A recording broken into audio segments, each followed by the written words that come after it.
کہ اس سہ پہر ڈاکٹر اسما کے پاس سے اٹھ کر بیسمنٹ میں کھڑی اپنی گاڑی تک آتے آتے موعد کی حالت اور کیفیت پر وہ صرف جھنجھلائی یا پریشان نہیں تھی، وہ بلکہ پہلی بار وہ اس مسئلے پر رو رہی تھی۔ اس کی آنکھوں سے گرم سیال آنسوؤں کی شکل میں نکلتا اس کے چہرے کو بھگو رہا تھا، اور اسے اپنے سامنے نظر آتی ہر چیز دھندلائی ہوئی محسوس ہو رہی تھی۔ وہ کہاں مگن رہی تھی کہ اس کے اور موعد کے درمیان اتنا اور ایسا فاصلہ در آیا جو کوئی اور اس فاصلے میں آ گھسا۔ اس رات وہ سونے کے لیے بستر پر لیٹی تھی لیکن سو نہیں پا رہی تھی۔ ڈاکٹر اسما شہریار کے ساتھ اس کی نشست کے بعد وہ دل میں ان سے خفا ہوتی ان کے پاس سے اٹھی تھی۔ ان کی ڈگری اور تجربے پر اسے شک ہونے لگا تھا۔ شاید وہ دل ہی دل میں اس وقت کو بھی کوس رہی تھی جب اسے ان کے پاس جانے اور اپنا مسئلہ بیان کرنے کا خیال آیا تھا۔ ڈاکٹر اسما کے کلینک سے اپنے گھر تک کا فاصلہ شاید اسے روتے ہوئے طے کیا تھا۔ وہ گاڑی خود چلا رہی تھی، اس کے باوجود اس نے ان آنسوؤں کو روکنے اور آنکھوں کو صاف کرنے کی کوشش نہیں کی تھی۔ اس شام شہر کا ہر منظر دھندلا ہو چکا تھا، راستے، عمارتیں، آسمان، فضا، لوگ، سب کا سب، اور اسے اس دھند کو صاف کرنے کی خواہش بھی محسوس نہیں ہو رہی تھی۔ اس شام اسے احساس ہوا تھا کہ لوگ کیوں کہتے تھے عورت کے لیے زندگی کا سب سے مشکل لمحہ وہ ہوتا ہے جب اسے احساس ہونے لگے کہ اس کے اور اس کے شوہر کے درمیان کوئی تیسرا آ چکا ہے۔ اس کا دل بار بار اس خیال کو جھٹلانے کی کوشش کر رہا تھا، ایسا نہیں تھا، ایسا ہو ہی نہیں سکتا تھا۔ ان دو جملوں کی تکرار اس کے دل و دماغ میں مسلسل جاری تھی، لیکن اندر، کہیں بہت اندر، ایک کسک تھی، ایک اذیت ناک نکتہ تھا جس کی چبھن ہر احساس پر بھاری تھی۔ اگر ایسا تھا تو اسے اب تک پتہ کیوں نہیں چلا تھا؟ اس کا اور موعد کا رشتہ اتنا کمزور تھا کہ دونوں کے کنیکشن کو کوئی دوسرا توڑ جائے اور اسے احساس تک نہ ہو۔ موعد کی اس حالت، جسے ڈاکٹر اسما گلٹ اور خوف کا نام دے رہی تھی، کی وجہ جاننے کی ہزار کوشش کے دوران اسے یہ خیال کیوں نہیں آیا تھا کہ ہو سکتا ہے کوئی تیسرا ان دونوں کے درمیان آ چکا ہو۔ وہ ڈاکٹر اسما کی شخصیت پر خفا تھی، اپنی نااہلی پر ناراض تھی، یا موعد کی اس حالت کی وجہ جاننے کی دھن ایک نئی سمت نکل جانے پر مجبور جھنجھلا رہی تھی۔ اسے یہ بھی سمجھ نہیں آ رہا تھا، لیکن جب وہ گھر پہنچی تھی اس کا سر بھاری اور آنکھیں سوج رہی تھی۔ موعد گھر پر موجود تھا، روزانہ کی طرح خاموش ساکت۔ آج تم لیٹ ہو گئی؟ اسے رسمی انداز میں پوچھا تھا، اور پہلی بار زارا نے محسوس کیا تھا کہ وہ اس کی طرف دیکھے بغیر بات کر رہا تھا۔ وہ کب سے ایسا کر رہا تھا؟ اس نے کب سے زارا سے آنکھیں ملا کر بات کرنا چھوڑ رکھا تھا؟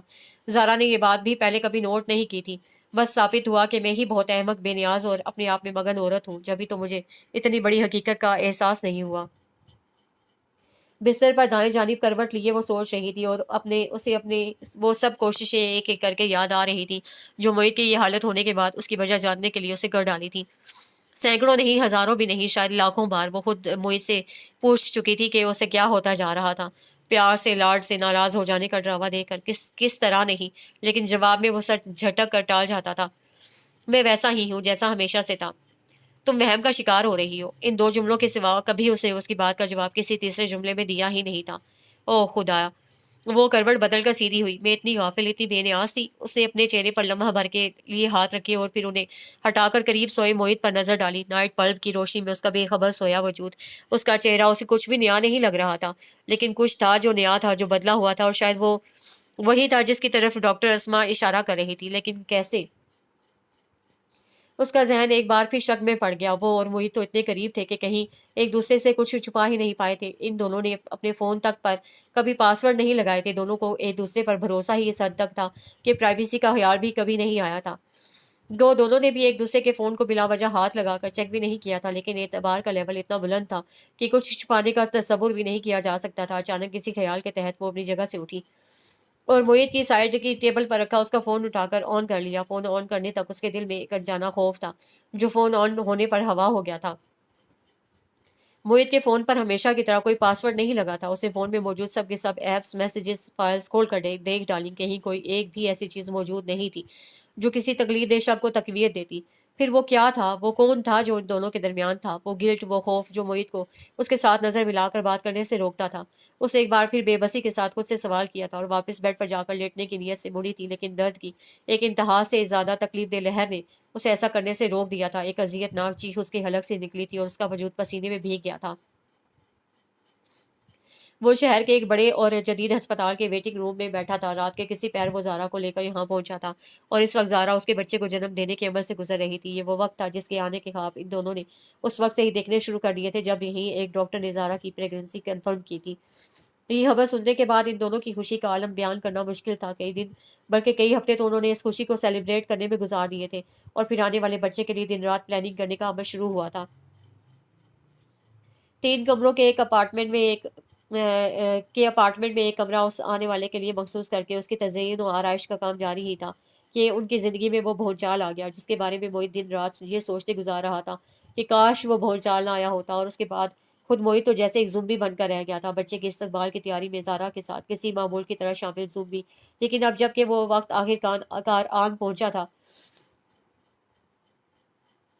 تو اس ویٹنگ روم میں بیٹھا وہ خود سے ہی سوال کر رہا تھا کہ اس وقت کے بارے میں اس کے تاثرات کیا تھے، وہ خوش تھا، ناخوش تھا، یا پھر اس کے سائے کی طرح اس ساتھ چلنے والا وہ خوف اب بھی اس کے ساتھ تھا۔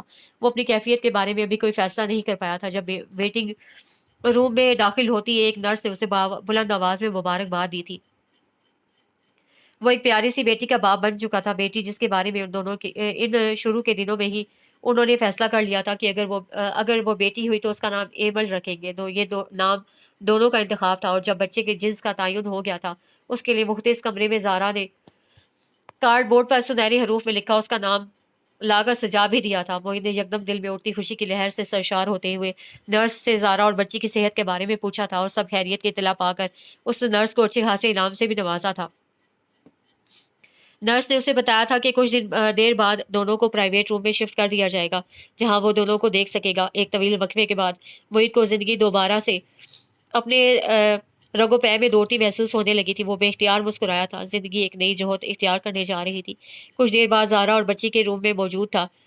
زارا اس تکلیف دہ مرحلے سے گزرنے کے بعد آنکھیں بند کیے سو رہی تھی، اور چھوٹی سی بیبی کاٹ میں لیٹی بچی اپنی منی منی آنکھیں کھولے اس کی طرف حیرت سے دیکھ رہی تھی۔ موہت اس کی صورت دیکھ کر دوبارہ سے جی اٹھا تھا، اسے نرمی سے اس کے گال کو چھو کر اسے محسوس کیا تھا، اس کے کان میں اذان دی تھی، اور کچھ دیر اسے بغیر آنکھ جھپکے دیکھتا رہا تھا۔ پھر اسے اچانک یاد آیا تھا کہ زارا نے بچی کی آمد کی اطلاع اپنے دوستوں کو دینے کے لیے کسٹمائزڈ مٹھائی باکسز بننے کے لیے آرڈر پہلے سے دے رکھا تھا۔ مٹھائی تیار کرنے والوں کو بچی کی پیدائش کی تاریخ اور اس کا نام بتانے کے لیے اسے زارا کا فون آن کیا تھا۔ اس شاپ کا فون نمبر زارا کے کانٹیکٹ میں بھی موجود تھا۔ اسے زارا کے فون ہی پر وہ واٹس ایپ چیٹ چیک کرنا چاہیے جو زارا مٹھائی بنانے والوں کے ساتھ آرڈر کے سلسلے میں کر رہی تھی۔ زارا کے واٹس ایپ میسیجز میں سب سے اوپر ڈاکٹر اسما شہریار کا میسج تھا جو ابھی تک کھولا نہیں گیا تھا، لیکن میسج کی ابتدائی تحریر میسج کھولے بغیر ہی نظر آ رہی تھی۔ میں جانتی ہوں زارا کہ موہت کے سلسلے میں تم مایوس ہوئی ہو۔ یہ ابتدائی تحریر ایسی تھی کہ وہ میسج کھول کر اسے پڑھنے کی خواہش کو کنٹرول نہیں کر پایا تھا، اور اس سے وہ چیٹ کھول لی تھی۔ موہت کسی گلٹ کسی خوف میں مبتلا ہے زارا، اس پر میں 100% شیور ہوں۔ یہ گلٹ اور خوف در حقیقت کس بات کا ہے، اسے جاننے کے لیے تمہیں موہت کے ساتھ میری ایک اور سیٹنگ کرانی ہوگی۔ وہ بہت گہرا آدمی نہیں ہے۔ ہاں، وہ وجہ ہو جو آج سے پہر میں نے تمہیں بتائی وہ ایک رینڈم انداز تھا۔ یہ وہ صحیح بھی ہو سکتا ہے اور غلط بھی، لیکن تم فکر نہیں کرو، موہت کے ساتھ ایک مزید سٹنگ اس خوف اور شرمندگی کی اصل وجہ ضرور سامنے لے آئے گی، اور ہماری پچھلی کئی ملاقاتوں کا ثمر تمہیں ضرور ملے گا۔